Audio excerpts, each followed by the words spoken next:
Se esse vídeo apareceu para você, é porque essa história vai te emocionar e arrepiar. Então já se inscreve no canal se você gosta desse tipo de história e comenta aí de qual cidade você está assistindo. Quando o carteiro chegou com o envelope na mão, eu estava destocando o quintal com uma enxada velha que já tinha perdido metade do cabo. Tinha sol pesado demais para aquela hora da manhã. O tipo de sol que não aquece, que queima, que seca, que faz a terra rachar em pedaços finos como casca de árvore morta. O suor escorria pelo meu pescoço e sumia dentro da blusa encharcada. E eu nem ligava mais para isso. Depois de 5 anos vivendo sozinha com 2 filhos numa propriedade de pasto seco e promessa quebrada, o suor tinha virado parte de mim. Assim como o silêncio. Assim como a saudade que eu não pronunciava mais em voz alta para não fazer ela crescer. Ouvi o barulho da moto antes de ver o homem. No sertão é assim. O som chega antes da pessoa, como um aviso que o mundo ainda existe do outro lado da cerca. Dona Conceição? Ele gritou da porteira com aquela voz de quem não tem certeza se vai levar resposta. Sou eu, respondi sem levantar a cabeça. Tenho uma correspondência registrada. Assina aqui. Limpei a mão na saia antes de pegar a caneta. Não tinha costume de receber carta. A última que chegou com meu nome tinha sido 3 anos atrás. Papel do tribunal confirmando que o Mauro tinha morrido de fato, que o seguro era meu, que a vida seguia sem ele de qualquer jeito, queria eu ou não. Desde então, carta para mim era só conta de luz atrasada ou convite de missa que eu não ia. O envelope era branco, grosso, com o nome de um escritório de advocacia em palmas impresso no canto. Eu virei ele na mão 2 vezes antes de abrir. Tinha alguma coisa dentro além do papel, dava para sentir o peso. Li devagar, como faço com tudo que não entendo logo de primeira. Era uma notificação de herança. Uma tia que eu mal conhecia. Tia Marlene, irmã mais velha da minha mãe, que tinha sumido do mapa 40 anos atrás e ido morar no Tocantins, tinha morrido sem deixar filhos, sem deixar marido, e tinha deixado o nome na escritura de uma propriedade rural a 43 quilômetros de Araguaína. Um rancho, uma casa.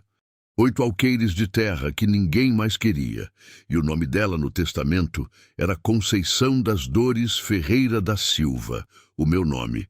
Fiquei parada no meio do quintal com o papel na mão, o sol batendo na cabeça e não senti alegria. Senti aquela estranheza fria de quando a vida te oferece uma coisa antes de te contar o preço. Minha filha mais velha, Rebeca, tinha 16 anos e já carregava nos ombros uma seriedade que não era de menina. Desde que o pai morreu, ela foi ficando assim, quieta, atenta, com os olhos sempre um pouco mais velhos do que a idade dela. O Davi era diferente. 11 anos, magrinho, falava pouco, mas observava tudo. Tinha os olhos do Mauro, escuros, fundos, como poço sem fundo. Quando mostrei o papel na hora do jantar, a Rebeca leu sem pressa. O Davi ficou me olhando. Vai aceitar? Ela perguntou. Ainda não sei, eu disse. É terra, mãe. Terra vale. Depende do que a terra carrega. Ela me olhou como filha olha para a mãe quando acha que a mãe está sendo boba. E talvez eu estivesse. A nossa situação aqui não era folgada. Tinha mês que o leite do vizinho que eu vendia não pagava o gás de cozinha. Tinha semana que o feijão era o único prato. A propriedade do Mauro era pequena, a dívida era grande, e eu estava havia 5 anos segurando aquilo tudo na raça e na fé. Mais na raça que na fé, porque a fé tinha ido embora junto com ele naquele acidente na BR, numa madrugada de agosto, numa curva que todo mundo conhecia e ninguém consertava. Naquela noite, demorei a dormir. Fiquei na varanda, como sempre faço quando o pensamento não para. O céu lá em casa era limpo, sem cidade por perto, sem luz artificial, e as estrelas apareciam todas. O Mauro gostava de ficar ali comigo depois do jantar. Ficávamos os dois sem falar, só olhando para o céu, e aquilo bastava. Eu nunca soube o nome de nenhuma estrela. Ele também não. Mas a gente ficava olhando do mesmo jeito. Saudade é isso, não é chorar. É olhar para o lugar onde a pessoa ficava e sentir que o ar ali ficou diferente. Decidi ir ver o rancho. Não para ficar, só para ver. Saímos numa segunda-feira cedo, os três, num Fiat Uno que eu comprei de segunda mão e que tossia em toda a subida. A mala era pequena. Eu tinha dito que era só uma visita, mas botei roupa para uma semana. Não sei por quê. O corpo sabe antes da cabeça. A estrada asfaltada acabou antes do que eu esperava. Depois de Araguaína, a paisagem foi mudando. O cerrado foi chegando com aquelas árvores tortas, casca grossa, galhos que parecem braços torcidos, pedindo alguma coisa. A terra foi ficando mais vermelha. O ar foi secando. O silêncio foi crescendo dentro do carro junto com a poeira que entrava pelas frinchas da janela. O Davi ficou olhando pela janela sem piscar. Tem muita árvore, ele disse. Tem, eu disse. Parece que as árvores olham para a gente. A Rebeca olhou para o irmão. Eu olhei pelo retrovisor e não disse nada, porque senti a mesma coisa. A última parte da estrada era de terra vermelha, esburacada, com um mato alto dos dois lados, que quase fechava o caminho. O GPS tinha parado de funcionar há 2 quilômetros. Eu ia pelo instinto e pelo papel que o advogado tinha me mandado, com o croquis desenhado à mão. Quando o rancho apareceu no meio da clareira, eu parei o carro sem querer. Não era grande. Era uma casa de pau a pique rebocada com cimento, telhado de barro, varanda na frente com uma cumeeira caindo de um lado. Tinha uma mangueira enorme no quintal, que provavelmente era mais velha que a casa. Tinha um paiol, um curral sem gado, um poço coberto com uma tábua podre. Tinha um silêncio que não era vazio, era cheio. Cheio de tempo parado, de história fechada, de coisa que esperava. Mãe, a Rebeca falou baixinho. Sei, eu disse, sem ela precisar terminar. Descemos do carro devagar. A terra era vermelha e seca embaixo dos pés. O vento passava pelo capim alto com aquele som de respiração. Aquele som que o cerrado faz que parece que a terra está viva. O cheiro era de mato, de terra quente, de madeira velha e de alguma coisa mais. Uma coisa que eu não soube nomear na hora. Doce e fechado. Como flor que floresceu sozinha dentro de um quarto vazio. Fui até a porta. A fechadura era velha, mas a chave que o advogado tinha me mandado entrou sem forçar. A porta se abriu com um gemido comprido, daquele tipo que faz o corpo se preparar sem saber para quê. Entrei primeiro. A sala era pequena, com uma mesa, 2 cadeiras, um oratório de madeira escura na parede. Dentro do oratório tinha uma imagem de Nossa Senhora Aparecida coberta de pó, mas em pé, sem ter caído. Uma vela apagada na frente. A cera tinha escorrido e endurecido no pires como dedo de cera branca apontado para cima. Tinha um corredor. No fim do corredor, uma porta fechada. Eu olhei para ela e fiquei parada. Não sei quanto tempo fiquei assim. Sei que a Rebeca colocou a mão no meu ombro e perguntou se eu estava bem. Eu disse que estava. Mas não fui até aquela porta. Não naquele dia. Dormimos no rancho naquela noite. Limpei o pó do melhor jeito que pude. Abri as janelas para ventilar. Varri o chão com uma vassoura que achei na cozinha. A casa respondeu ao toque. Foi abrindo, foi cedendo como coisa que estava esperando ser usada de novo. Fiz arroz e feijão no fogão, a lenha que tinha no canto da cozinha. O fogo pegou fácil, como se a lenha guardada ali soubesse que ia ser usada mais cedo ou mais tarde. As crianças comeram com fome de viagem. Depois foram dormir no quarto que tinha 2 catres encostados na parede, colchões finos, mas sem mofo, como se alguém tivesse cuidado deles antes de ir embora. Eu fiquei na varanda. A noite no cerrado é diferente. Não tem neon, não tem barulho de rua. Tem grilo, tem sapo, tem coruja que grita longe. E tem aquele silêncio por baixo de tudo, como fundo de rio que sustenta tudo o mais. Eu fiquei olhando para o escuro do mato e fui sentindo o cansaço de anos descendo pelo meu corpo como chuva fina. Foi aí que eu vi, no fim do quintal, onde o capim alto encontrava a cerca de arame enferrujada, uma luz. Não era fogo, era fraca, difusa, como lamparina atrás de vidro embaçado. Piscou uma vez, duas, e sumiu. Fiquei olhando para o mesmo lugar por um longo tempo. O mato ficou quieto. Os grilos pararam por 30 segundos. Exatamente 30, eu contei. E depois voltaram. Entrei para dentro, tranquei a porta e fui deitar. Mas não dormi. Fiquei olhando para o teto de madeira escura, ouvindo a casa respirar ao redor de mim e pensando numa coisa que eu não conseguia explicar. A fechadura tinha aberto fácil demais, como se a casa soubesse que eu era eu. Na manhã seguinte, acordei antes do sol. Não foi o galo que me acordou. Tinha galo no rancho do vizinho, longe, e o canto dele chegava amortecido pela distância como coisa de sonho. Não foi barulho nenhum. Foi o silêncio. Aquele silêncio específico das 4 da manhã no cerrado, quando até os grilos cansam e o mundo fica suspenso entre a noite e o dia, como respiração presa. Me sentei na beira da cama. O quarto era pequeno, com uma janela que dava para o quintal. Fui até ela no escuro, sem acender luz, e fiquei olhando para o mesmo ponto onde tinha visto a luz na noite anterior. Não tinha nada, só o capim alto parado, porque naquela hora nem vento tinha, e o escuro compacto do cerrado atrás da cerca. Mas o cheiro estava lá, aquele cheiro doce e fechado que eu tinha sentido na chegada, mais forte agora. Como jasmim, mas não era jasmim. Como incenso, mas não tinha incenso aceso. Era uma coisa que vinha de dentro e de fora ao mesmo tempo, como memória que o nariz guarda antes da cabeça. Fui fazer café.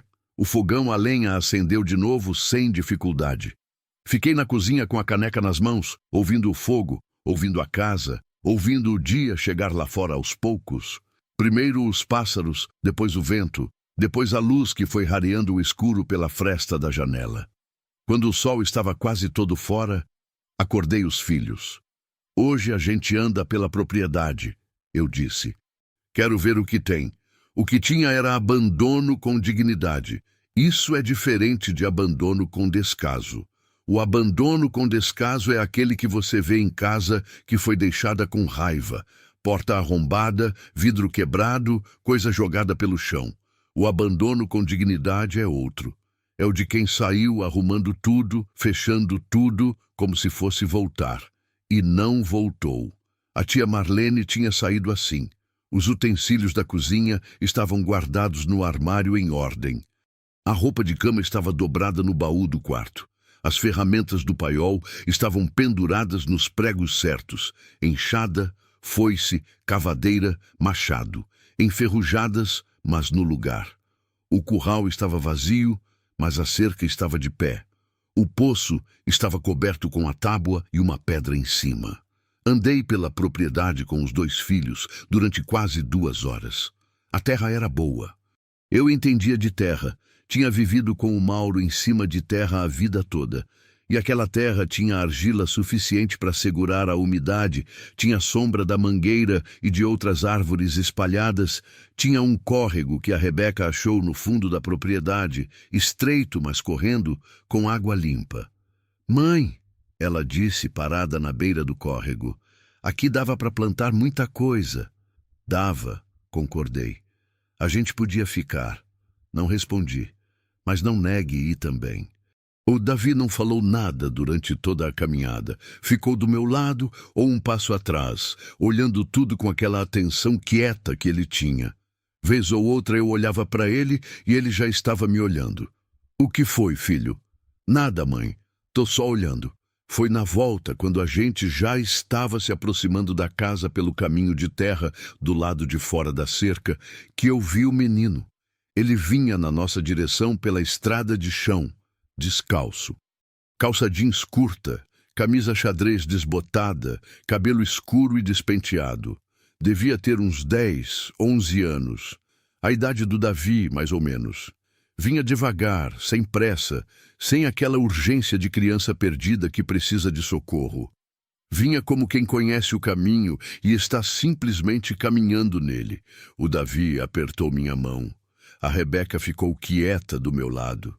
Eu senti antes de entender. O corpo sente antes da cabeça no sertão. Aprendi isso com o tempo. Uma friagem que não era do ar, porque o ar estava quente.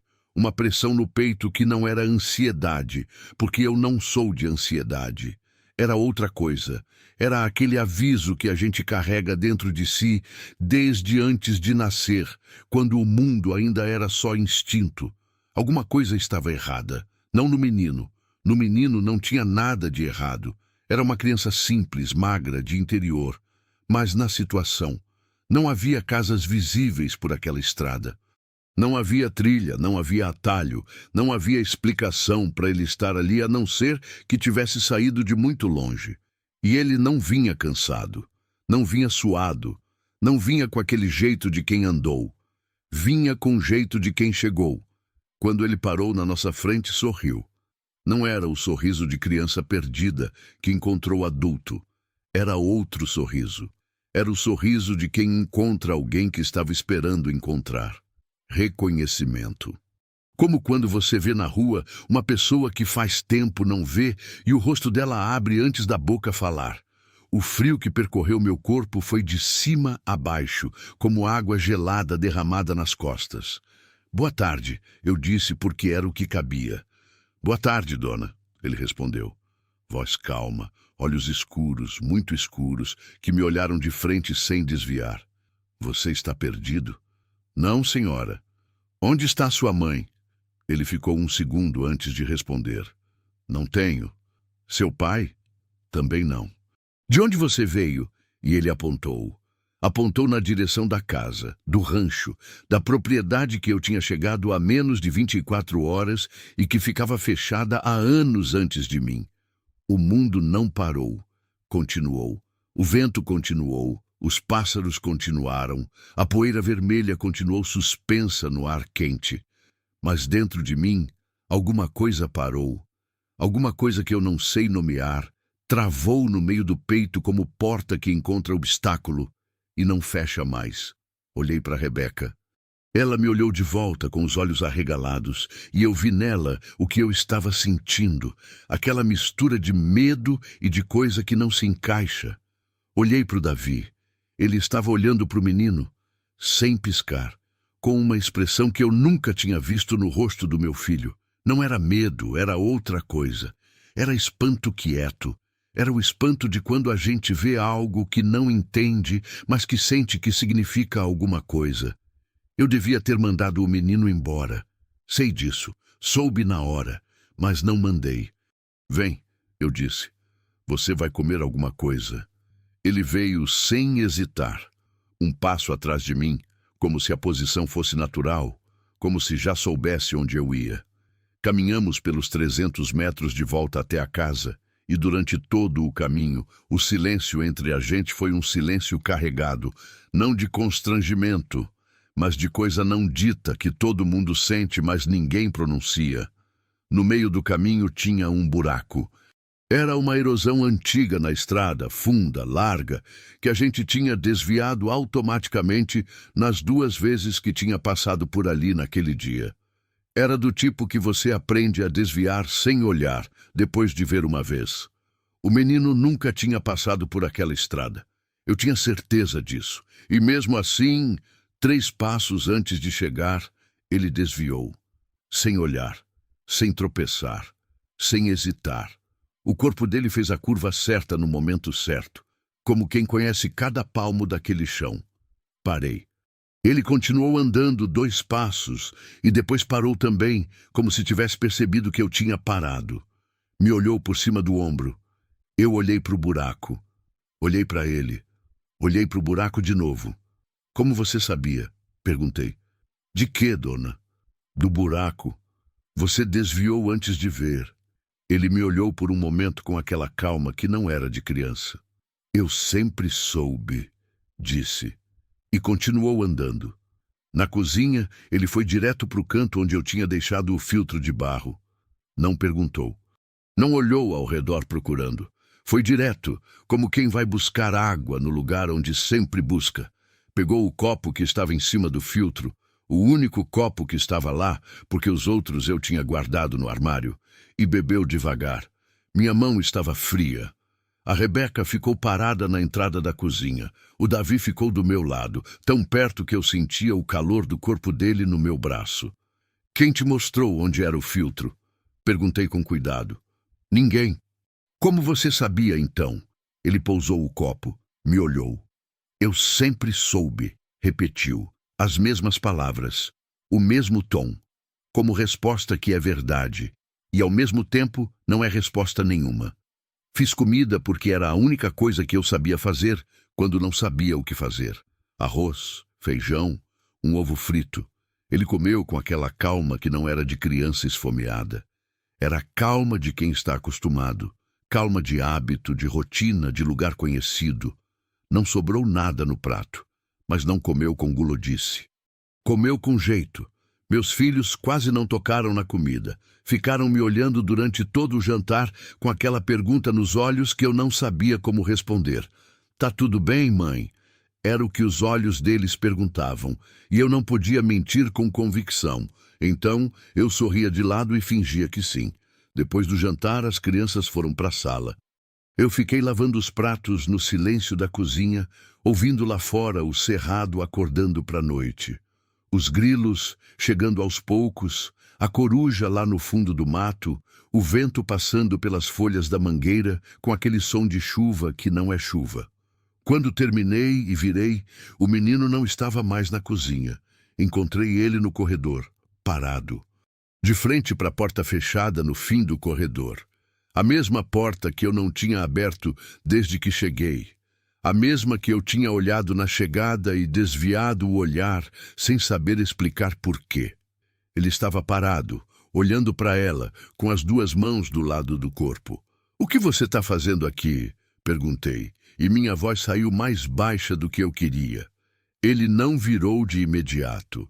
Ficou um segundo olhando para a porta. Depois virou devagar e me olhou. "Foi aqui que ele morreu, né?" disse. O mundo parou. Dessa vez o mundo parou de verdade. Não tinha como ele saber aquilo. Não tinha como ninguém saber aquilo. Eu mal sabia, mal tinha me dado conta. Mal tinha processado o que eu tinha sentido quando olhei para aquela porta na chegada. Não era o Mauro. Era outra coisa. Era a tia Marlene, eu supunha. Mas eu não sabia, não tinha perguntado, não tinha pesquisado, não tinha contado para ninguém. E aquele menino, aquela criança de 10 anos que tinha saído do nada numa estrada sem casas, tinha ficado parado diante daquela porta e feito a pergunta certa.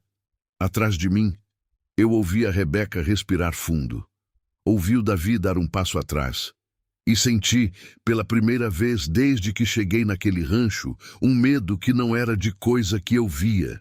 Era de coisa que eu não entendia.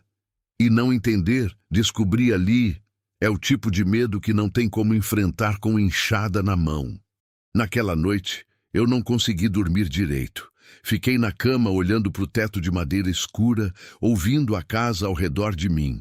Os estalos da madeira que contrai no frio da madrugada, o vento que passou a soprar mais forte depois da meia-noite, as folhas da mangueira batendo umas nas outras lá fora com aquele som de palma espalhada.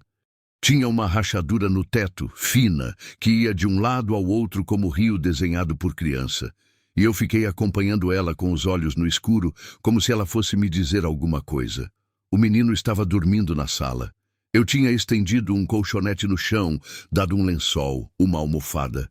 Ele tinha deitado sem reclamar, sem pedir nada, sem agradecer demais, só aquele aceno de cabeça quieto que me perturbou mais do que qualquer palavra teria perturbado. Como quem está acostumado a ser recebido.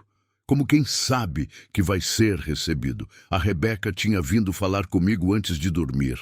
Bateu na porta do meu quarto com aquela batida dela. 3 toques rápidos, sempre 3. E entrou sem esperar resposta, porque entre nós nunca precisou de resposta. Sentou na beira da cama e ficou um tempo sem falar. Eu esperei. Com a Rebeca, sempre precisava esperar. Ela formava o pensamento inteiro antes de soltar. Não tinha o costume de pensar em voz alta como o Davi. Mãe, ela disse por fim, esse menino não tá certo. Eu sei. Não é de maldade que eu tô falando. Não é isso. Eu sei o que você tá falando. O buraco na estrada, mãe, eu vi ele desviar antes de chegar. Ela parou, engoliu seco. E aquela porta? Como ele sabia daquela porta? Não tinha resposta que eu pudesse dar. Então eu não dei nenhuma. Só peguei na mão dela por um momento, apertei e ela apertou de volta. Esse aperto que é uma língua só nossa, que a gente foi construindo nos 5 anos que ficamos nós duas segurando tudo junto. Amanhã eu descubro mais. Eu disse, hoje a gente dorme. Ela assentiu, levantou, foi embora. Mas na porta parou. Mãe. O Davi ficou olhando para o menino a noite toda durante o jantar. Eu vi. Não era medo o que ele estava sentindo. O que era? Ela ficou 1 segundo. Era como se ele reconhecesse alguém, disse. E saiu. Fiquei com aquilo dentro de mim a noite toda. Como se reconhecesse alguém. Virei e revirei a frase no pensamento. Tentei encaixar em algum lugar que fizesse sentido e não consegui. O Davi nunca tinha visto aquele menino. Eu nunca tinha visto aquele menino. Ninguém naquela casa conhecia aquele menino. E mesmo assim tinha alguma coisa ali que não se explicava pelo que a gente vê. Devia ser quase 1 da manhã quando o silêncio mudou. Não foi de repente, foi aos poucos, como maré que você não percebe subindo até a água estar no joelho. Os grilos foram espaçando, o vento foi amainando, a mangueira foi ficando quieta, e em algum momento entre um minuto e outro eu percebi que estava num silêncio absoluto. O tipo de silêncio que não existe no cerrado, que vai contra a natureza do lugar, porque o cerrado nunca fica completamente quieto. Sempre tem algo. Sempre tem grilo, morcego, sapo, folha, alguma coisa. Mas não tinha. Era um silêncio de dentro de caixão. Me sentei na cama devagar. O quarto estava escuro, mas os meus olhos já tinham se acostumado, e eu conseguia ver os contornos das coisas. A janela, o baú no canto, a cadeira onde eu tinha pendurado minha roupa. Fiquei parada escutando aquele nada com toda a atenção que eu tinha. E então senti. Não ouvi. Senti. No peito, numa região abaixo do externo, um aperto lento que não era dor física. Era aquela sensação de quando você sabe que precisa ir a algum lugar, mesmo sem entender por quê. Como quando você acorda no meio da noite com certeza de que seu filho está precisando de você. Antes de ouvir qualquer choro, antes de qualquer sinal, o corpo já sabe. Precisava ir até aquela porta, a porta do corredor. Levantei da cama com cuidado. O chão de tábua gemeu baixinho sob meu peso, mas não acordou ninguém. Fui descalça, devagar, saí do quarto e entrei no corredor estreito. A casa estava escura. Na sala o menino dormia. Eu passei pela entrada da sala e olhei. Ele estava deitado de lado, coberto até o ombro, completamente quieto. Dormindo mesmo, ou parecendo dormir. O rosto dele no escuro era sereno como o rosto de imagem de santo. Aquela serenidade que não é de pessoa, é de coisa que está além de precisar de qualquer coisa. Continuei pelo corredor. A porta estava lá no fim. Madeira escura, maçaneta de ferro envelhecido, uma fresta fina de luz embaixo. Mas não podia ser luz, não tinha energia elétrica naquele corredor e eu não tinha acendido nada. Parei. Olhei para a fresta. A luz era fraca, amarelada, tremida, como vela, como lamparina. Coloquei a mão na maçaneta. O ferro estava quente, não da temperatura do ambiente. Estava quente como coisa que guarda calor de dentro, como pedra que ficou no sol o dia todo, e guarda o calor mesmo depois que o sol vai embora. Quente de história, quente de tempo. Abri a porta. Era um quarto pequeno, menor que o meu. Uma janela só, fechada com cortina de chitão desbotado.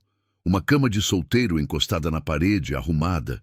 colcha passada, travesseiro no lugar, uma cômoda com espelho embaçado, um crucifixo na parede acima da cama, e na cômoda diante do espelho uma vela acesa.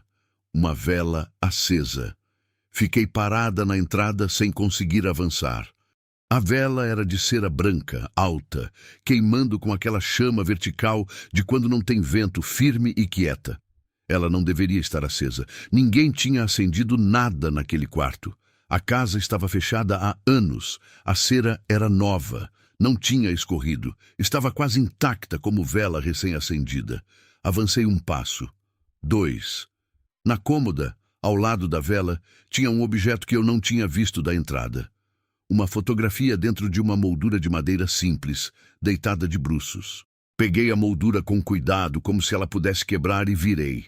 Era uma foto antiga, em preto e branco, um pouco amarelada nas bordas. Uma mulher jovem de pé numa varanda. Essa varanda, eu reconhecia a cumeeira atrás dela.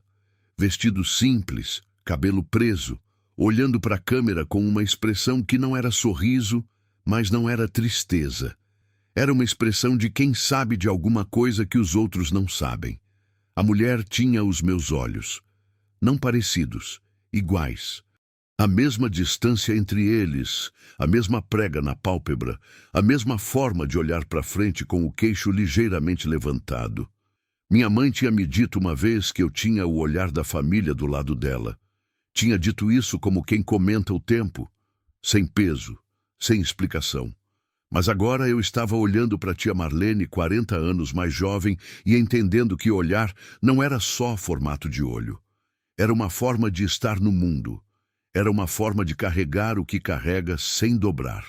No verso da fotografia, com letra miúda e inclinada a lápis, estava escrito: Conceição, quando você chegar, abra o baú. Você vai entender. O baú estava embaixo da cama, de madeira escura, com uma trava de metal simples que abriu sem chave. Dentro tinha uma manta dobrada, um terço de madeira, um caderno com capa de couro já seco e rachado, e uma carta, dobrada em 4, com meu nome na frente escrito com a mesma letra da fotografia. Sentei na beira da cama com o caderno no colo. A vela queimava ao lado de mim. A casa estava quieta. Lá fora, o cerrado ainda estava naquele silêncio impossível. Abri o caderno. A tia Marlene escrevia como falava. Eu imaginei, porque nunca tinha ouvido a voz dela. Mas a escrita tinha aquele jeito de quem fala pausado, quem escolhe cada palavra antes de soltar. As páginas eram densas, com letra pequena, sem margem, como quem não queria desperdiçar papel. Ela tinha chegado àquele rancho aos 32 anos, fugindo de um casamento que era mais prisão do que amor. Tinha comprado a terra com o dinheiro que a mãe deixou, minha avó que eu mal conheci, e tinha construído a vida ali do zero, sozinha, no começo. Depois com uma vizinha chamada Eunice, que morava a 6 quilômetros e que se tornara a única amizade real que ela teve na vida. Ela escrevia sobre a terra com o amor que eu entendia. Aquele amor de quem sabe que a terra não te abandona enquanto você não abandona ela. Escrevia sobre as estações, sobre a chuva que chegava todo ano em novembro como promessa cumprida, sobre as árvores do cerrado que pareciam mortas no seco e floresciam violentas na primeira chuva. Escrevia sobre solidão sem amargura, solidão como escolha, como quem prefere o silêncio honesto à companhia desonesta. E então, nas últimas páginas, a letra diferente, mais trêmula, de mão mais velha, ela escrevia sobre o menino. Segurei a vela mais perto do caderno para enxergar melhor. Ele apareceu pela primeira vez em março. Eu não soube de onde veio. Estava na estrada quando eu voltava do córrego, descalço, com aquele jeito de quem não está perdido, mas não tem lugar certo. Trouxe para dentro. Dei comida. Ele sabia onde era tudo antes de eu mostrar. Minhas mãos começaram a tremer. Voltou mais 2 vezes. Sempre no mesmo horário, sempre pela mesma estrada. Nunca disse o nome.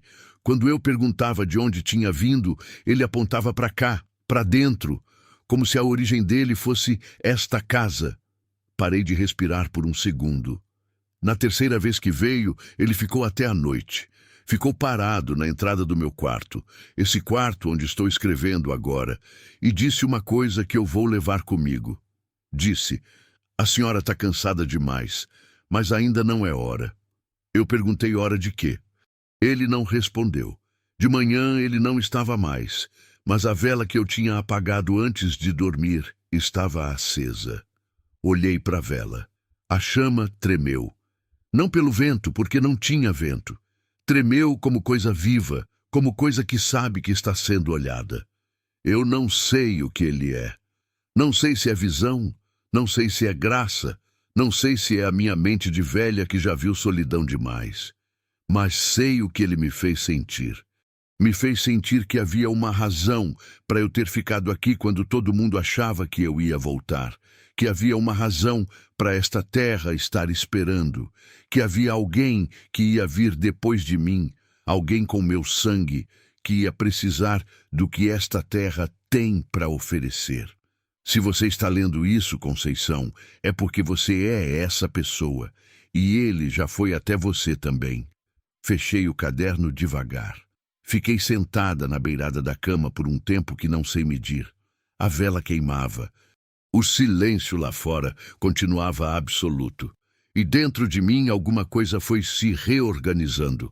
Como quando você sacode uma caixa de peças de quebra-cabeça e elas caem numa disposição que ainda não é a figura certa. Mas você já pode ver que a figura existe. Peguei a carta, dobrada em 4 com meu nome na frente. Abri. Era curta. 3 parágrafos apenas. Conceição. Você não me conhece de verdade, mas eu te conheço. Sua mãe me escrevia às vezes. Não me contava muito, mas o suficiente. Sei que você perdeu o marido. Sei que você está carregando os filhos sozinha. Sei que há dias em que o peso é grande demais e você olha para o horizonte sem saber se vai conseguir atravessar mais um. Esta terra é sua. Não porque eu não tinha mais ninguém. Tinha gente que teria aceitado, mas porque esta terra precisa de alguém que entenda o que é carregar coisa pesada e não largar. Você entende? Uma última coisa. O menino vai aparecer. Se já não apareceu, não tenha medo dele. Ele não vem para assustar. Vem para avisar. Preste atenção no que ele disser, principalmente no que ele disser sobre você. Com amor de tia que deveria ter sido mais presente. Marlene. Dobrei a carta com cuidado e coloquei de volta no baú. Fechei o caderno. Coloquei em cima da carta. Fechei o baú. Depois fiquei olhando para a vela por um longo momento. Pensei em apagá-la. Pensei no que a tia Marlene tinha escrito. A vela que eu tinha apagado antes de dormir estava acesa. Pensei em muita coisa. Deixei a vela acesa e saí do quarto, fechando a porta com cuidado atrás de mim. No corredor estava escuro. Caminhei de volta em direção ao meu quarto, passando pela entrada da sala. Olhei para o colchonete no chão. O menino estava acordado, deitado de lado, mas com os olhos abertos, me olhando. Naquele escuro, os olhos dele brilhavam com um reflexo que não tinha fonte. Não havia luz suficiente para criar reflexo nenhum. Parei. Você leu, ele disse. Não era pergunta. Li. E ainda não sei o que pensar. Ele ficou em silêncio por um momento. Depois, não precisa pensar, precisa sentir. Engoli seco. Quem é você? Perguntei pela segunda vez, mas dessa vez a pergunta saiu diferente. Não era medo, era necessidade real de saber. Ele ficou me olhando por um tempo longo. Tão longo que eu achei que não ia responder.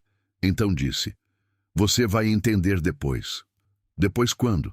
Quando você parar de tentar ir embora? Aquilo me atravessou, porque era exatamente o que eu estava pensando. Desde que li a carta eu tinha ficado dividida, entre a sensação de que havia algo ali que era meu, que me pertencia de uma forma que eu não sabia explicar, e o impulso de pegar os filhos, jogar no carro e ir embora antes que aquela coisa inexplicável crescesse mais. Ele tinha lido isso em mim sem eu falar. Vai dormir, Dona Conceição, ele disse, e fechou os olhos. Fui, deitei, cobria até o pescoço apesar do calor. E dessa vez, o cerrado lá fora voltou aos poucos, grilo por grilo, sapo por sapo, folha por folha, como se tivesse esperando eu me resolver para poder retomar o próprio ritmo. Dormi. E sonhei com o Mauro pela primeira vez em 2 anos. Ele estava na varanda daquele rancho de costas, olhando para o cerrado. Eu chamei. Ele virou. Sorriu. Aquele sorriso torto e cansado que eu amava. E disse uma coisa só. Você chegou no lugar certo, Ceissa. Acordei com o rosto molhado. Lá fora, o sol ainda não tinha nascido, mas o céu já estava cor de brasa apagada. Aquele laranja escuro que vem antes de tudo, que é o aviso mais bonito que o dia dá. Me sentei na cama. Limpei o rosto com as costas da mão. E pela primeira vez desde que o Mauro tinha morrido, eu não senti o peso da manhã como castigo. Senti ele como começo. Tem uma hora da manhã no cerrado que parece que o mundo inteiro segura a respiração. É antes do sol aparecer de verdade, quando o céu já clareia, mas a terra ainda está escura. E tudo fica naquele intervalo. Nem noite nem dia, nem frio nem quente, nem sonho nem vigília. É uma hora de fronteira, de limiar. Uma hora que parece que o véu entre o que existe e o que a gente não consegue ver fica mais fino, como pano molhado que deixa passar a forma das coisas de trás. Eu aprendi a respeitar essa hora. O Mauro dizia que era a hora em que os mortos voltam para checar se os vivos estão bem. Eu ria quando ele dizia isso. Ria daquele jeito de quem acha graça, mas guarda a coisa dentro, porque no fundo acredita. O sertão faz isso com a gente. A gente vive entre o cimento e a cruz, entre o prático e o sagrado, e não vê contradição nenhuma nisso. Naquela manhã eu estava na hora da fronteira, sentada na varanda, quando ouvi o menino se mexer dentro de casa. Não levantei. Fiquei quieta com a caneca de café nas mãos, o vapor subindo em fio fino e se desfazendo no ar fresco, e esperei. Ouvi os passos dele no chão de tábua, leves, sem pressa, sem aquele arrastar de criança que ainda não acordou direito. Passos de quem está completamente acordado e sabe exatamente para onde vai. Ele apareceu na porta da varanda e ficou parado no vão. Me olhou. Bom dia, eu disse. Bom dia, dona Conceição. Quer café? Quero. Levantei, fui buscar, voltei. Ele tinha sentado no degrau da varanda, de frente para o quintal, de frente para o cerrado que ia clareando aos poucos. Dei a caneca, ele segurou com as 2 mãos como criança segura coisa quente, e por um momento, só por um momento, ele era só uma criança sentada num degrau, tomando café no amanhecer. Nada mais que isso. Fiquei olhando para ele tentando segurar essa versão simples das coisas. Não consegui por muito tempo. Você leu o caderno todo? Ele perguntou sem me olhar, olhando para o cerrado. Li a maior parte. Ela sabia que você ia vir. Ela escreveu isso. Ela sabia antes de escrever. Sabia faz tempo. Ele tomou um gole de café. Às vezes, a gente sabe das coisas antes de entender que sabe. Fiquei quieta. No cerrado, lá na frente, o sol estava começando a criar as primeiras sombras compridas das árvores tortas. Aquelas sombras de madrugada que são maiores que as árvores, que parecem que a árvore tem uma versão maior de si mesma deitada no chão. Como você se chama? Perguntei. Ele demorou.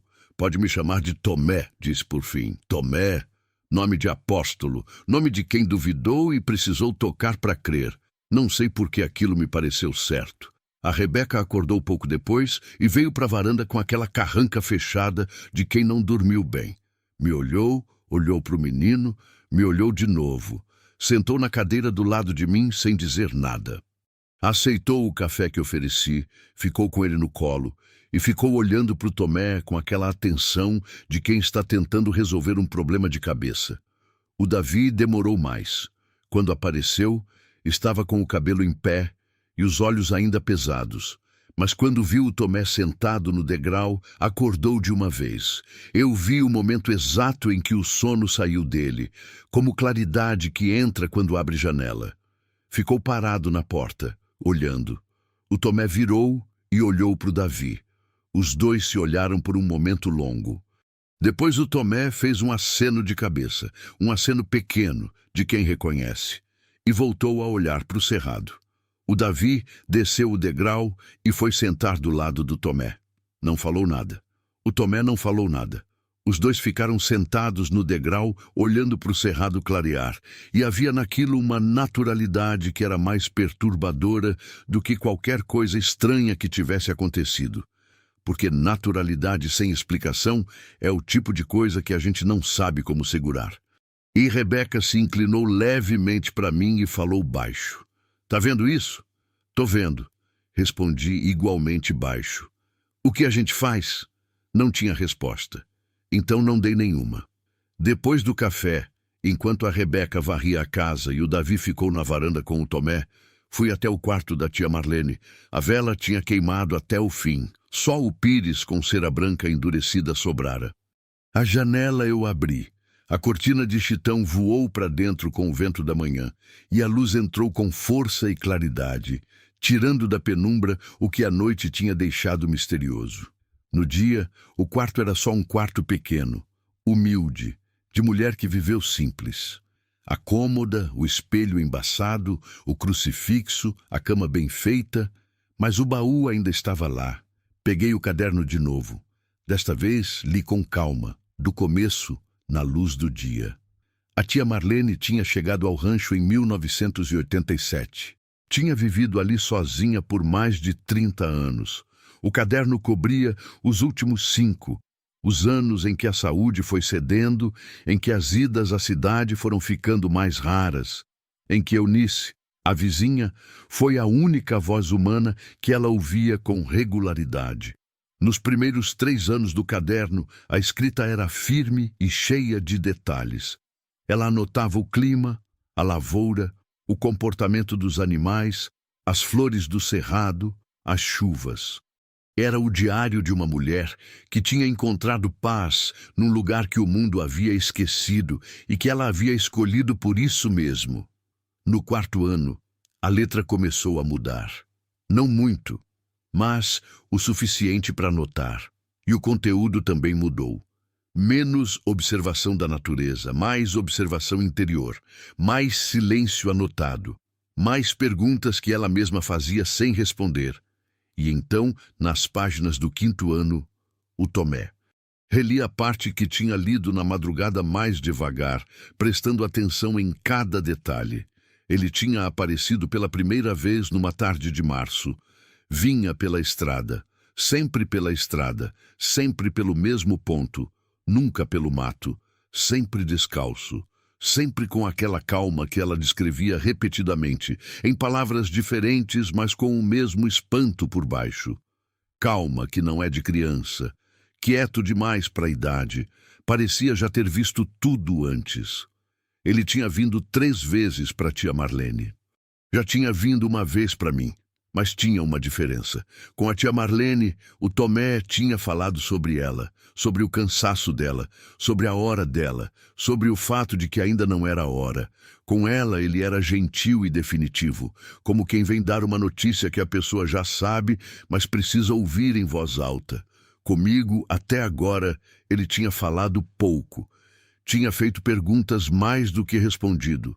Tinha dito que eu ia entender depois, que eu precisava parar de tentar ir embora. O que mais havia por vir? Fechei o caderno, coloquei de volta no baú e fui até a varanda onde o Davi e o Tomé continuavam sentados. Tomé, eu disse, sentando na cadeira perto deles. Preciso conversar com você. Ele me olhou. Aqueles olhos escuros, fundos, sem a inquietação que todo olho de criança carrega. Era essa a coisa que mais me perturbava. Não o que ele sabia, não o que ele fazia, mas o que ele não tinha nos olhos. Toda criança tem uma agitação no olhar, uma impaciência, uma ânsia. O Tomé não tinha. Tinha a calma dos muito velhos ou dos muito certos. Pode falar, ele disse. Como você conhecia a tia Marlene? Conhecia.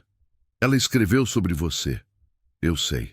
Ela disse que você apareceu para ela quando ela estava cansada, quando já não aguentava mais.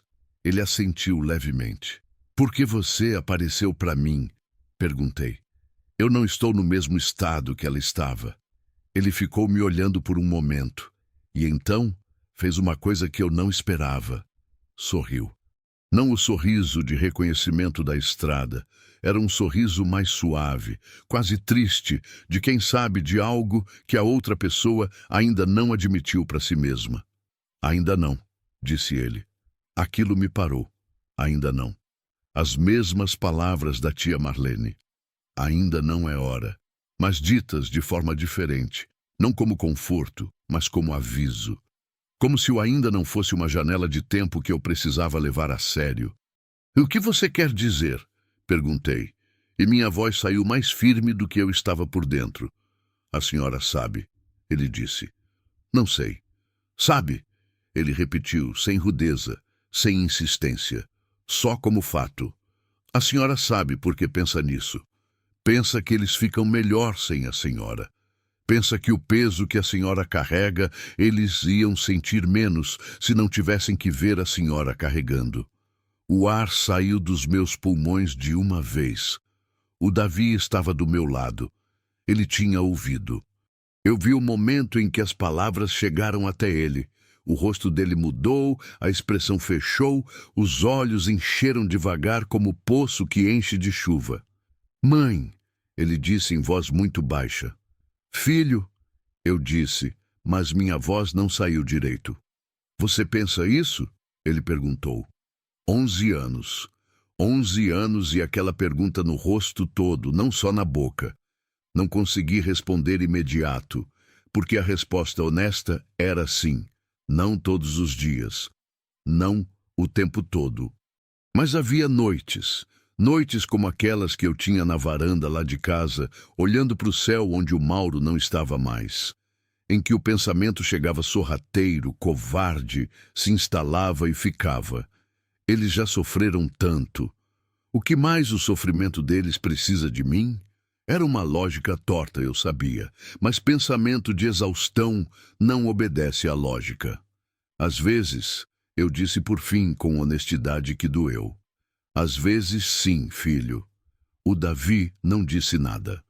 Levantou devagar, veio até mim e colocou a cabeça no meu colo.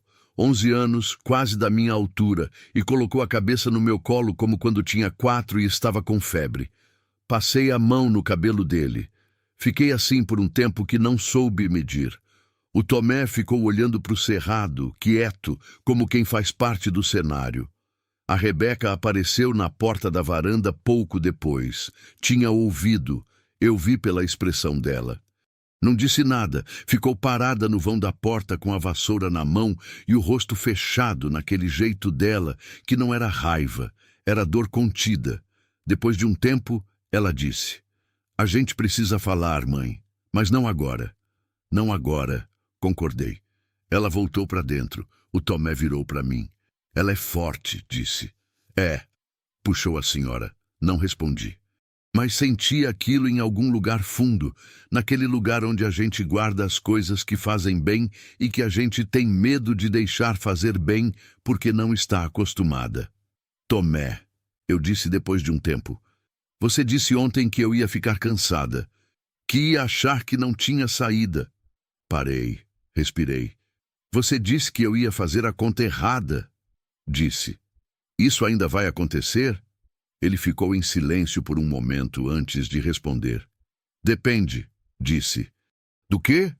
Do que a senhora decidir aqui. Olhei para a volta. O rancho, o quintal, a mangueira enorme, o paiol, o curral vazio, o poço coberto com a tábua velha, a terra vermelha, o cerrado ao fundo, o céu que ia esquentando na medida em que o sol subia.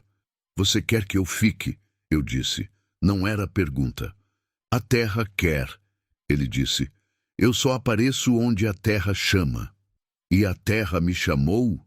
A senhora não ouviu o sonho? Olhei para ele. Você chegou no lugar certo, Ceissa. O sonho com o Mauro. Na varanda deste rancho, com aquele sorriso torto. Ouvi, eu disse baixinho. Então, Passamos o dia no rancho com uma normalidade que era estranha por ser tão natural. O Tomé andou pelo quintal com o Davi, os dois em silêncio a maior parte do tempo, mas com aquela companhia confortável de quem não precisa de palavra para estar junto. Vi eles dois parados na beira do córrego, lá no fundo da propriedade, olhando para a água correr. Vi o Davi apontar para alguma coisa e o Tomé assentir. Vi o Tomé se agachar e pegar alguma coisa do chão, uma pedra, uma semente, não consegui ver de longe, e mostrar para o Davi, que ficou olhando com aquela atenção que o pai tinha. A Rebeca passou o dia limpando a casa com uma determinação que eu reconheci como a forma que ela tinha de processar sentimento. Quando não sabia o que fazer com o que estava sentindo, ela fazia alguma coisa com as mãos. Varreu, lavou, organizou, esfregou o chão com o pano que achou no paiol. No final da tarde, a casa estava diferente. Não só limpa, mas aberta, como se o ar tivesse mudado de qualidade. Eu fiquei caminhando pela propriedade sozinha por um tempo. Fui até o poço, tirei a tábua podre que o cobria. Olhei para dentro. Era fundo, escuro, mas dava para ouvir a água lá no fundo, aquele eco líquido que poço faz quando você faz barulho perto. A boca do poço era de pedra, bem construída, de mão caprichosa. Alguém tinha feito aquele poço para durar. Coloquei a mão na pedra fria da boca do poço. Pensei na tia Marlene construindo isso, ou mandando construir. Sozinha ela não teria conseguido. Pensando em alguém que viesse depois. Pensando numa continuidade que ela mesma não ia viver, mas que ela preparou do mesmo jeito. Isso é um tipo de fé que eu não tinha nome na época. Hoje sei que é o tipo mais difícil de ter. Não é fé no que você vai receber. É fé no que vem depois de você. O segundo momento que mudou tudo aconteceu naquela tarde. Estava quase 5 horas, o sol começando a dourar. Aquela luz de fim de tarde no cerrado que não tem igual, que pega nas folhas das árvores tortas e faz elas brilharem como se tivessem fogo por dentro. Eu tinha voltado para a varanda com um copo d'água quando ouvi o Davi gritar lá no fundo da propriedade. Não foi um grito de susto, foi um grito de chamado, aquele grito de criança que encontrou alguma coisa e precisa que alguém venha ver. Corri. A Rebeca veio atrás de mim. Achamos eles dois ajoelhados no chão perto do córrego, debruçados sobre alguma coisa no meio do capim. O Tomé tinha a mão espalmada no chão do lado e o Davi estava de joelhos, inclinado. O que foi? Eu perguntei ofegante, parando atrás deles. Mãe, olha, o Davi disse. Me ajoelhei. No chão, entre o capim e a margem úmida do córrego, havia uma cachorrinha. Pequena, magra, com o pelo encharcado de lama e um ferimento na pata dianteira direita. Não era fundo, mas estava inflamado, vermelho, com a pata inchada o dobro do normal. A cachorrinha nos olhava com aqueles olhos fundos de bicho que sofreu e aprendeu a não esperar nada, mas que ainda não desistiu completamente de esperar. Estava aqui sozinha, o Davi disse. O Tomé achou ela. Olhei para o Tomé. Ele me olhou de volta e disse muito baixo só para mim ouvir. Às vezes a gente que parece perdida só está esperando alguém parar e olhar. Aquilo não era sobre a cachorrinha. Eu sabia. Ele sabia que eu sabia. Peguei o animal com cuidado, envolvi na blusa que tirei dos ombros e levei de volta para casa. A Rebeca foi buscar o kit de primeiros socorros que eu sempre carrego no carro.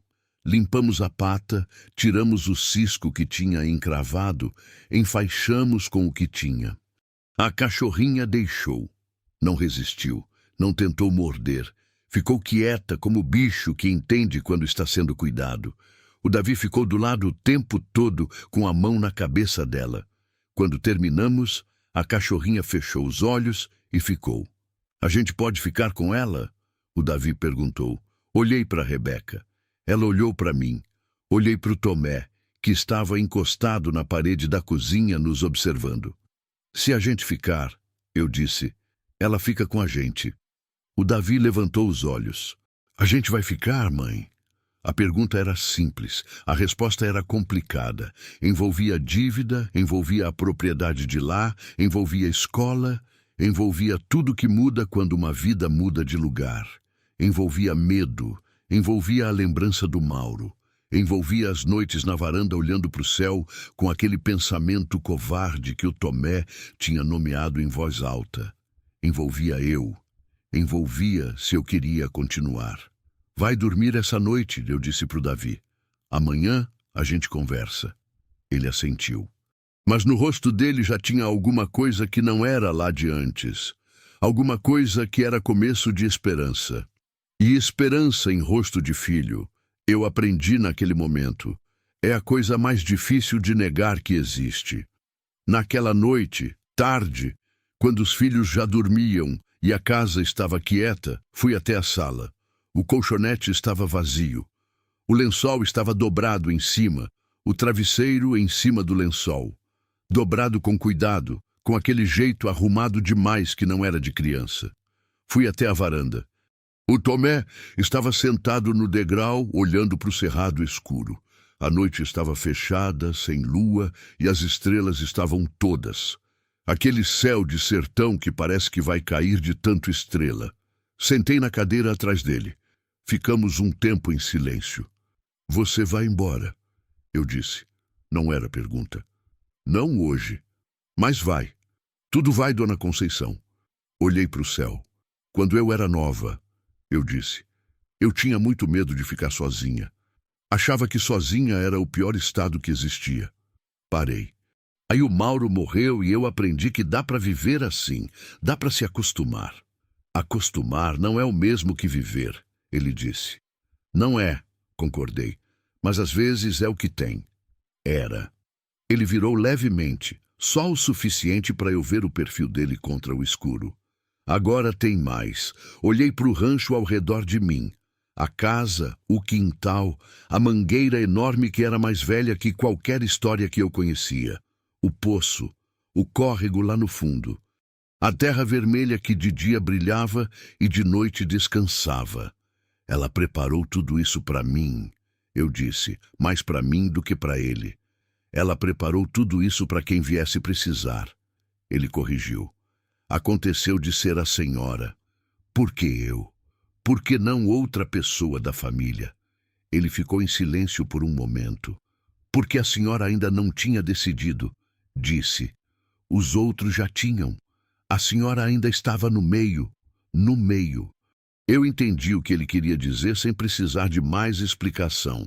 No meio entre continuar e parar. No meio entre a vida que eu tinha e a que eu poderia ter. No meio entre o luto que me definia e a pessoa que eu era antes de ser só luto. O que eu faço com o meio? Perguntei. Ele virou completamente para mim.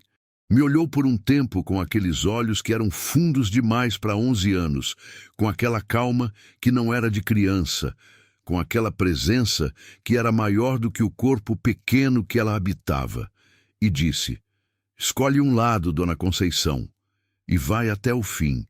Depois voltou a olhar para o cerrado, e eu fiquei olhando para o mesmo lugar, para o mesmo escuro, para o mesmo céu cheio de estrelas sem nome. E dentro de mim, lenta como chuva que começa por uma gota só, uma decisão foi se formando.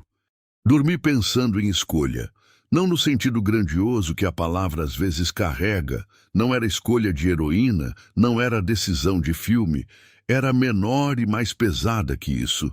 Era do tipo que não tem testemunha, não tem aplauso, não tem ninguém para dizer que você fez certo. É só você e a madrugada e o peso de saber que de amanhã em diante as coisas não vão ser mais como eram. Acordei com o cerrado ainda escuro, mas dessa vez não foi o silêncio que me acordou. Foi um cheiro, fumaça. Mas não de madeira, era diferente. Era um cheiro adocicado, quase medicinal, como erva queimada. Como defumação de rezadeira, daquelas que minha avó fazia quando tinha criança com mal olhado, arruda, guiné, uma coisa que eu nunca soube o nome, mas que ficava na memória do nariz como coisa de infância. Levantei sem acender luz. O cheiro vinha de fora. Fui até a janela. O quintal estava escuro, mas lá no fundo, perto do poço, tinha uma claridade fraca. Não era a luz difusa que eu tinha visto na primeira noite. Era menor, mais concentrada, como brasa. Fiquei olhando por um tempo. A claridade não se movia. Não oscilava como fogo ao vento. Ficava ali, quieta, com aquela permanência de coisa que sabe que está sendo observada e não se importa. Coloquei o chinelo e fui. Sei que não devia ter ido sozinha. Sei disso agora, e sabia naquela hora. Mas tem momentos em que o corpo vai antes de você perguntar se é prudente. Os pés foram, e eu fui com eles. O quintal estava úmido. Tinha orvalho no capim que encharcou o chinelo nos primeiros passos. O cheiro de erva queimada foi ficando mais forte na medida em que me aproximei do poço. A noite estava densa, sem vento, com aquele peso de ar que vem antes da chuva mesmo quando não tem nuvem no céu. Quando cheguei perto o suficiente, vi. Do lado do poço, sentada num banquinho baixo de madeira que eu tinha certeza absoluta que não estava ali durante o dia, havia uma figura. Velha, miúda.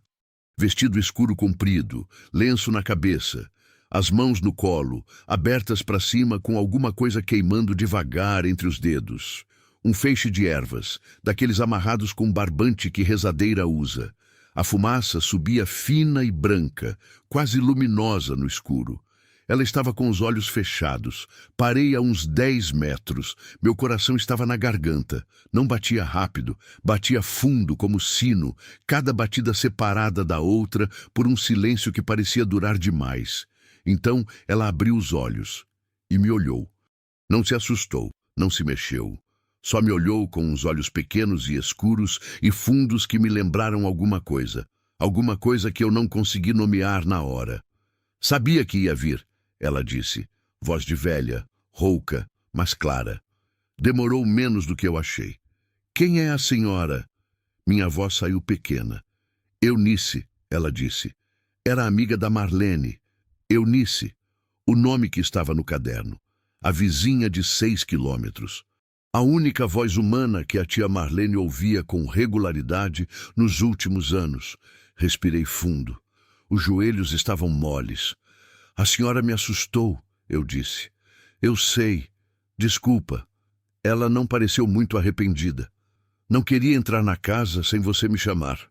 Não é meu direito. Fui chegando devagar até parar do outro lado do poço com a pedra fria da boca dele entre nós duas. De perto ela era ainda mais miúda. Devia ter seus 80 anos, a pele escura e enrugada, as mãos cheias de veias salientes que seguravam o feixe de ervas com firmeza. Mas os olhos eram vivos, vivos demais para a hora e para a escuridão. A senhora veio de noite, eu disse. De noite é quando as coisas precisam ser ditas, ficam mais fáceis de dizer. Fiquei olhando para ela. A senhora conheceu o menino, eu disse. Também não era pergunta. Ela baixou os olhos para o feixe de ervas por um momento. A fumaça continuava subindo, fina e branca. Conheci, disse, do mesmo jeito que você conheceu, do mesmo jeito que a Marlene conheceu. Ela pausou. Ele aparece quando é preciso, não sei o que ele é. Já faz tempo que parei de tentar entender e comecei só a ser grata. A senhora tem medo dele? Nunca tive. Ela me olhou. Você tem? Pensei antes de responder. Tenho medo do que ele sabe, eu disse.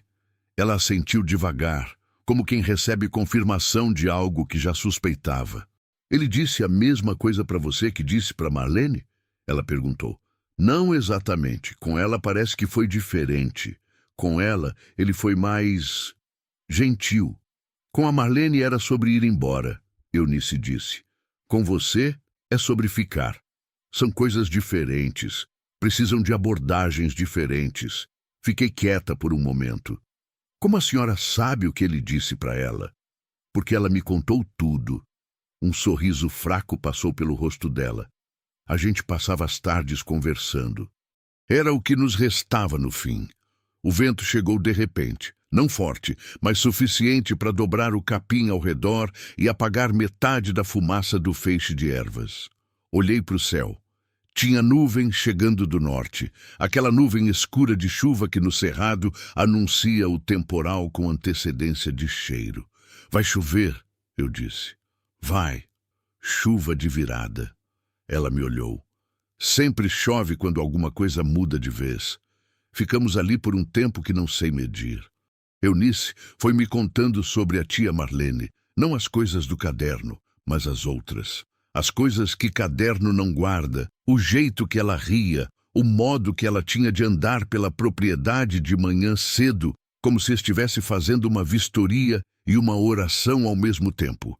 A teimosia que era ao mesmo tempo o maior defeito e a maior qualidade dela. A teimosia de quem decidiu que ia ficar e ficou, que decidiu que ia plantar e plantou, que decidiu que ia ser feliz do jeito que desse e foi. Ela era feliz? Eu perguntei. Era, sem hesitar. Não do jeito que o mundo acha que feliz é. Não com fartura, não com companhia, não com reconhecimento. Era feliz do jeito quieto, do jeito de quem encontrou o lugar certo e parou de procurar. Eu engoli aquilo. Ela teve medo? No fim, Eunice demorou um pouco. Teve medo de que a casa ficasse esquecida, disse. De que ninguém viesse, de que tudo que ela construiu virasse mato de novo sem deixar nada para ninguém. Ela me olhou. Não, mas aí o menino apareceu e disse que vinha alguém. E ela acreditou, porque com ele a gente acredita, não é? É, eu disse. O primeiro trovão chegou longe, uma pancada surda no horizonte. Eunice levantou devagar do banquinho, com aquele esforço de corpo velho que não reclama, mas que mostra o quanto custa. Ficou de pé, pequena, com o feixe de ervas quase apagado na mão. Preciso ir antes da chuva fechar o caminho, disse. A senhora não fica? Não. Ela me olhou com aqueles olhos fundos. Esse rancho agora é seu. Eu já fiz minha parte aqui. Deu um passo, parou. Virou de novo. Moça, ela disse, o menino vai vir mais uma vez. Hoje à noite ainda, eu acho. Ela pausou. Quando ele vier, não faz pergunta. Só escuta. O que ele tiver para dizer é para você guardar, não para você entender logo. Como eu sei quando é a hora? Você vai saber. Ela já estava se afastando pelo quintal escuro. Sempre sabe. Fiquei olhando ela ir embora pelo capim molhado de orvalho, aquela figura miúda e escura se dissolvendo no escuro maior, até que não havia mais nada para ver. Só o cheiro de erva queimada que ficou no ar por um longo tempo depois. Voltei para dentro. A casa estava quieta. Na sala, o Tomé dormia, ou parecia dormir. Passei sem fazer barulho. Fui para o meu quarto. Sentei na beira da cama. O trovão voltou, mais perto dessa vez. Contei os segundos entre o relâmpago e o trovão, como o Mauro me ensinou. Cada 3 segundos é 1 quilômetro. A chuva estava a 2 quilômetros, depois 1,5, depois 1. Quando bateu, bateu de vez. Não foi garoa, foi temporal de cerrado. Aquele que chega como parede, que o telhado de barro não aguenta calado, que a água escorre pelas telhas e cria cortina na beirada da varanda. A mangueira sacudiu inteira, o capim deitou. O chão vermelho virou rio raso que correu pelo quintal, carregando poeira e folha seca. Fiquei sentada na beira da cama, ouvindo a chuva. E foi aí que a porta do meu quarto abriu. O Tomé entrou sem bater. Não com invasão, com aquela naturalidade dele, aquele jeito de se mover pelo espaço, como se o espaço já soubesse que ele ia estar ali. Ficou de pé perto da porta. A chuva batia forte no telhado acima de nós, e a luz do relâmpago entrava pela janela em flashes brancos que iluminavam o quarto por 1 segundo e deixavam o escuro mais escuro depois. Ela foi embora? Ele perguntou. Foi. Ele assentiu. Ficou quieto por um momento. Para fora, o temporal rugia e eu podia ouvir a água descendo das telhas e batendo na terra do quintal com aquela pancada constante e ritmada. Senta, eu disse. Ele veio e sentou na beira da cama do outro lado, com a distância de uma pessoa entre nós. Ficou em silêncio. Eu também. Então, sem que eu perguntasse nada, ele começou a falar. Você vai ficar cansada, ele disse. Mais do que já está. Vai ter dias aqui que a terra não vai responder, que a chuva não vai vir na hora certa, que vai parecer que você trocou um lugar difícil por outro lugar difícil. Eu ouvi. Não interrompi.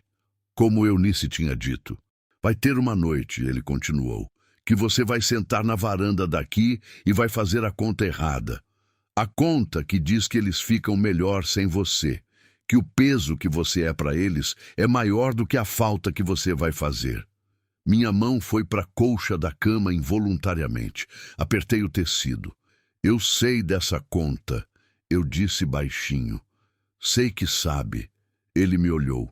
Por isso estou falando antes, para quando chegar aquela noite você lembrar que já foi avisada, que aquela conta é errada. Que conta errada dá resposta errada. O relâmpago iluminou o quarto inteiro por um segundo. Vi o rosto dele nítido, aqueles olhos fundos, aquela calma impossível. Como eu vou saber que é aquela noite? Eu perguntei. Você vai estar olhando para o poço. Gelei. O poço. O poço coberto com a tábua podre que eu tinha tirado durante o dia e não tinha recolocado. O poço fundo e escuro com água lá no fundo. Quando você estiver olhando para o poço, ele disse, volta para dentro, acende a luz. Vai até o quarto de quem precisar de você naquele momento. Deita do lado, fica. Tive que fechar os olhos por um segundo. Abri. Você está me dizendo que eu vou chegar perto de fazer uma coisa? Eu disse com cuidado. E que a única coisa que vai me parar é lembrar disso agora. Sim. E você acredita que eu vou lembrar? Ele me olhou. A senhora já está lembrando, disse. Isso é o suficiente. A chuva foi diminuindo aos poucos. Não parou. Foi cedendo de temporal para chuva forte, de chuva forte para chuvisco, de chuvisco para aquele farfalho fino que o cerrado fica fazendo depois da tempestade, quando a terra bebe e o ar fica cheio de cheiro de terra molhada. Esse cheiro de terra molhada é o cheiro mais honesto que eu conheço. É o cheiro de coisa que estava seca e recebeu o que precisava. Ficamos em silêncio por um tempo. Depois eu disse, Tomé, você é real? Ele ficou me olhando. O que a senhora sentiu é real, disse. O que a senhora vai decidir é real. O que os seus filhos vão viver por causa do que você decidir é real. Ele pausou. O resto é pergunta que não precisa de resposta para fazer diferença. Não disse mais nada. Levantou, foi até a porta, parou no vão. Dorme, dona Conceição, disse. Amanhã tem muito para fazer. Saiu. Eu fiquei olhando para o vão vazio da porta por um longo tempo. Depois deitei. Cobri. E ouvi a chuva fina terminar lá fora, a última gota caindo em algum lugar do quintal, e o cerrado começando a retomar a voz. Grilo por grilo, sapo por sapo, folha por folha. Como coisa que foi interrompida e voltou, como coisa que sempre volta. Amanheceu diferente.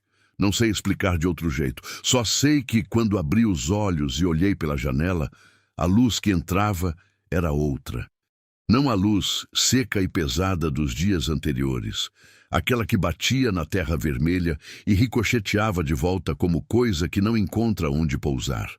Era uma luz lavada, suave, do tipo que só existe depois de chuva forte, quando o ar está limpo de poeira e cada folha ainda tem gota dependurada que pega o sol e vira pequeno espelho.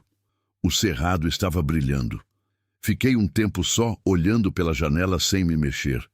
As árvores tortas lá no fundo da propriedade estavam com aquela cor verde escura de coisa que bebeu o suficiente.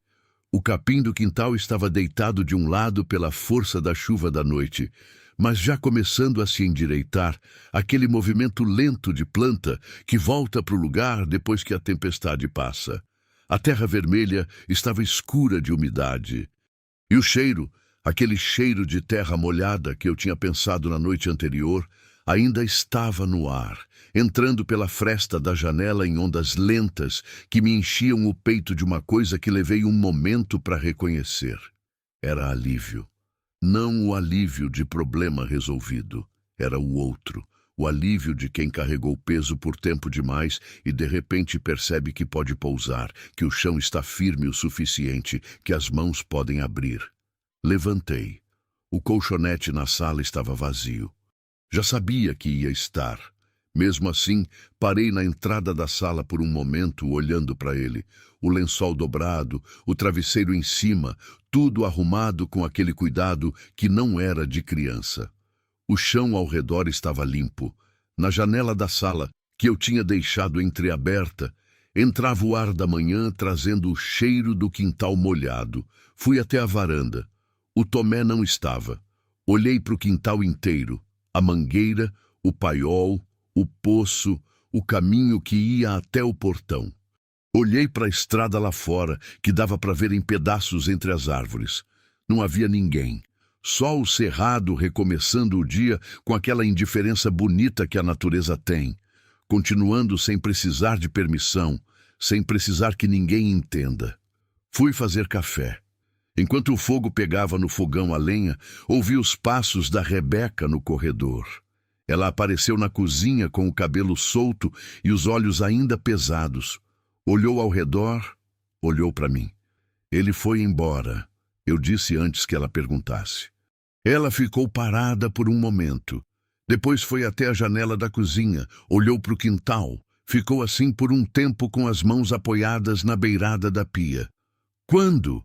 Ela perguntou. Não sei. Durante a noite. A senhora falou com ele? Falei. Ela não perguntou o que foi dito. Conhecia a mãe. Sabia quando perguntar e quando esperar. Virou da janela, pegou uma caneca, ficou do meu lado esperando o café ficar pronto. Depois de um tempo ela disse, a gente vai ficar, né? Olhei para ela. 16 anos. Ombros de quem carregou cedo demais. Olhos que tinham visto o pai morrer, a mãe sobreviver, a vida apertar de todo lado e não largar. E mesmo assim ali, naquela manhã de cerrado lavado, olhando para mim com uma pergunta que já era quase resposta. Vai, eu disse. Ela assentiu uma vez. Não sorriu. Não era do feitio dela. Mas o rosto abriu de um jeito sutil, como janela que cede um dedo só e já deixa entrar ar suficiente. Então a gente tem muito o que fazer, ela disse, e pegou a caneca de café. O Davi acordou um pouco depois e varreu o quintal antes de tomar café. Não pedi, não sugeri. Ele acordou, viu a vassoura encostada na parede da varanda, pegou e foi. Como se soubesse que aquele era o momento de fazer alguma coisa com as mãos, de começar a tomar conta do lugar. Eu fiquei na varanda observando, aquele menino magro, varrendo a terra vermelha molhada com aquela seriedade que era do pai, aquele foco quieto de quem está fazendo uma coisa pequena, mas entende que coisa pequena é o começo de coisa grande. A cachorrinha apareceu logo depois, saiu debaixo da varanda, tinha dormido ali, protegida da chuva, e foi na direção do Davi, mancando levemente, a pata enfaixada, tocando o chão com cuidado. O Davi parou de varrer, abaixou, deixou ela chegar. Ela chegou e ficou parada na frente dele, olhando, com aquela expressão de bicho que ainda não sabe se pode confiar, mas está disposto a tentar. O Davi estendeu a mão devagar. Ela cheirou, esperou. Depois se aproximou e encostou o focinho na palma da mão dele. Fiquei olhando aquilo com um nó na garganta que engoli devagar. Como vai chamar ela? Eu perguntei da varanda. O Davi pensou por um momento. Marlene, ele disse. Olhei para ele. Ele me olhou de volta sério, como quem sabe exatamente o que está fazendo. Tá bom, eu disse. Marlene. Passei a manhã caminhando pela propriedade com um caderno velho que achei na cômoda da cozinha e uma caneta que trouxe na bolsa. Fui anotando o que tinha e o que precisava. O estado da cerca precisava de arame novo em 2 trechos, mas a estrutura estava de pé. O paiol, A cobertura tinha gotejado na chuva, precisava de 2 telhas novas. O poço, funcional, água boa, precisava de uma tampa de madeira nova e uma roldana. O córrego, correndo bem, margem firme, daria para aproveitar para irrigação simples.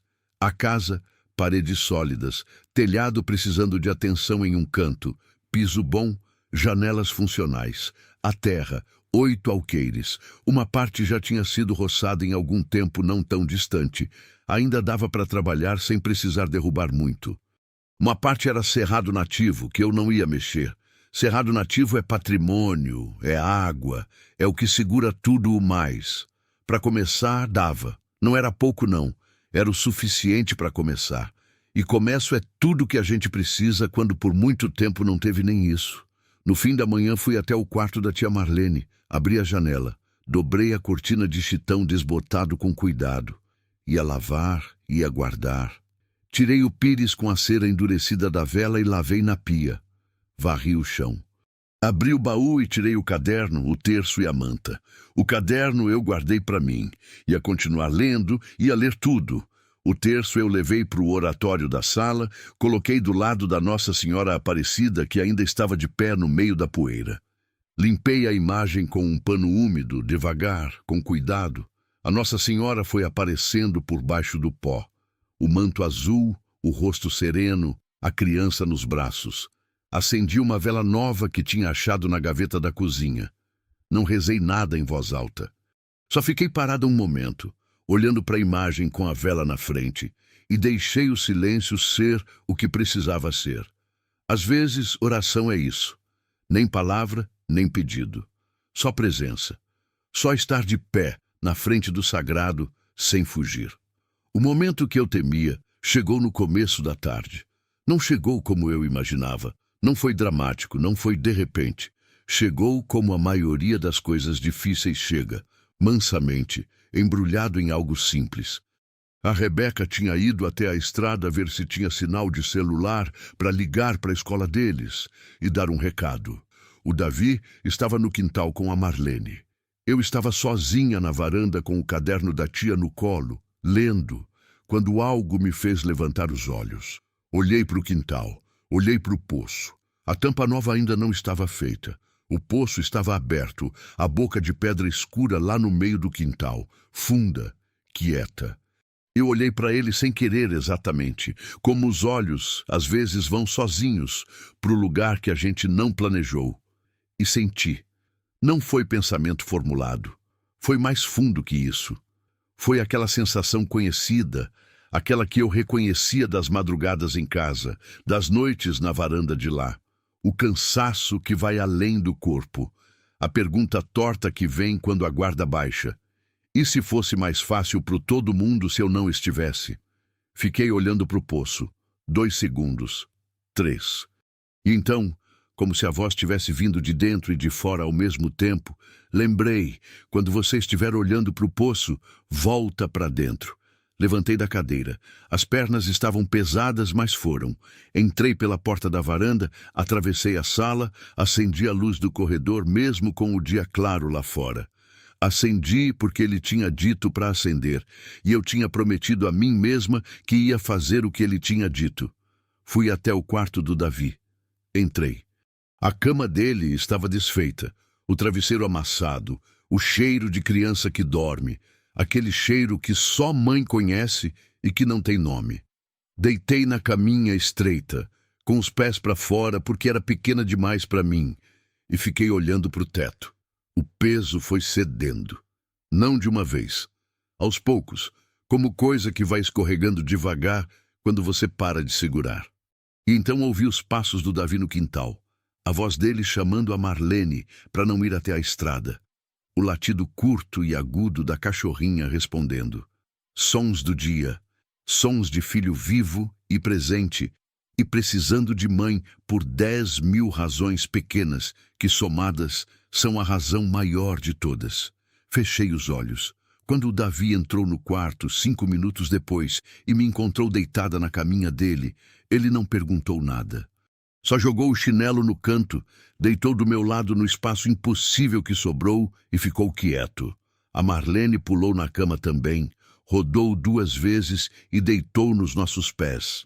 Fiquei assim, espremida entre o filho e a parede, os pés da cachorrinha nas canelas, e senti o absurdo bonito de estar viva e estar ali e ser isso o suficiente. Mais que suficiente. Dormi por 40 minutos. Foi o melhor sono que eu tinha tido em 5 anos. À tarde, enquanto a Rebeca fazia uma lista de coisas que precisavam comprar na cidade e o Davi consertava um arame frouxo da cerca com uma torquês que achou no paiol, eu fui até o fim da propriedade. Fui até o córrego. Sentei na margem com os pés na água fria. A água estava mais alta que no dia anterior, a chuva tinha enchido, e fiquei olhando para o córrego correr. Água correndo é a coisa mais honesta do mundo. Não para, não pergunta se vale a pena, não recua por causa do que ficou para trás. Encontra pedra, desvia, encontra raiz, contorna, vai, sempre vai. Pensei no Mauro, não com a dor fechada de sempre. Foi diferente. Foi como abrir uma janela que ficou muito tempo travada. Pensei nele de verdade, com detalhes. A voz rouca de manhã, a forma que ele cortava melancia fazendo barulho de propósito para me irritar. O jeito que ele olhava para o céu antes de dormir como se estivesse checando alguma coisa. Pensei nele e chorei. Chorei de verdade, sem controlar, sem a vergonha que eu tinha criado de chorar por ele como se chorar fosse fraqueza. Não é fraqueza, é o preço do amor. E quem paga é quem amou de verdade. Quando o choro passou, fiquei com o rosto molhado e uma leveza que me surpreendeu, como se a água tivesse lavado por dentro também. Olhei para o córrego. Olhei para a terra do outro lado, para as árvores do cerrado, para o céu que estava limpíssimo depois da chuva, azul de um azul que parecia pintado. E pensei, Mauro, você tinha razão. Eu cheguei no lugar certo. Na hora do jantar, os 3 sentamos à mesa. A mesma mesa pequena, as mesmas 2 cadeiras e um banquinho que a Rebeca tinha puxado do quarto. A Marlene ficou deitada embaixo da mesa, com a pata enfaixada esticada para fora. Fiz o que tinha. Arroz, feijão, um frango, que a Eunice, descobrimos depois, tinha deixado numa sacola pendurada na porteira durante o dia, junto com um bilhete que dizia apenas "Bem-vindas. Comemos com fome de gente que trabalhou." No meio do jantar, o Davi disse, "O Tomé não volta mais?" Eu e a Rebeca nos olhamos. "Não sei," eu disse com honestidade. "Pode ser que não, mas ele pode voltar? Pode ser que sim." O Davi ficou pensando nisso por um momento. "Tudo bem," ele disse. "A gente já sabe o que precisava saber." Olhei para o meu filho, 11 anos, aqueles olhos do Mauro. "Sabe o quê?" A Rebeca perguntou curiosa. "Que a gente chegou no lugar certo," ele disse simplesmente, e voltou a comer. A Rebeca me olhou. Eu abaixei a cabeça para o prato para nenhum dos dois ver o que estava no meu rosto. Naquela noite, antes de dormir, fui até o oratório. A vela ainda estava acesa, aquela vela que eu tinha acendido de manhã, resistindo o dia todo com aquela chama firme e quieta que não oscilava nem com a porta abrindo e fechando. Fiquei parada na frente da Nossa Senhora por um tempo longo. Não pedi nada. Não agradeci com palavras. Só fiquei ali, de pé, com aquela mulher de pedra me olhando de dentro do oratório de madeira escura, e deixei que tudo que estava dentro de mim ficasse no ar entre nós duas, sem precisar virar frase. Depois apaguei a vela com os dedos, aquele gesto rápido, aquele leve ardido que some em segundos, e fui dormir. De manhã a vela estava acesa. Eu entrei na sala ainda sonolenta, vi a chama e parei. Fiquei olhando por um momento longo. Depois sorri. Não um sorriso de susto, nem de explicação buscada. Foi o sorriso de quem entende que algumas coisas não são para entender, são para receber. Como chuva, como graça, como o amor de filho que deita do seu lado numa cama pequena sem perguntar por quê. Fui fazer café. Nunca soube o que o Tomé era de fato. Ainda hoje, e faz tempo, faz muito tempo, não sei responder essa pergunta com certeza. Sei o que senti. Sei o que ele sabia que não devia saber. Sei o que mudou depois dele. Às vezes penso que era graça, daquele tipo que não vem com asas e trombeta, que vem descalço e com calma, que sabe onde é o filtro de barro e desvia de buraco na estrada. Às vezes penso que era a minha própria alma, me mandando recado pelo único jeito que eu ia parar para escutar, com rosto de criança, com olhos fundos, com palavras curtas, que não dão espaço para desculpa. Às vezes penso nas palavras da tia Marlene no caderno. Não sei o que ele é, sei o que ele me fez sentir, e acho que ela chegou na resposta mais honesta que existe. O que eu sei com certeza é o seguinte: tinha uma noite. Chegou meses depois, numa seca brava de julho, quando a terra estava rachada e a conta do mês não fechava, e a saudade do Mauro tinha voltado com força de facão, que eu estava na varanda com os olhos no poço. E lembrei. Voltei para dentro. Acendi a luz, fui até o quarto da Rebeca e deitei do lado dela sem dizer nada. Ela não perguntou, só abriu espaço. E a Marlene veio atrás, aquela cachorrinha que virou a cão mais gordo e saudável do cerrado, e deitou nos nossos pés. Fiquei assim até o dia clarear. E quando o sol entrou pela janela do quarto da minha filha, vermelho e quente e honesto como sempre foi, eu me levantei. Fiz café, chamei os filhos, e a vida continuou.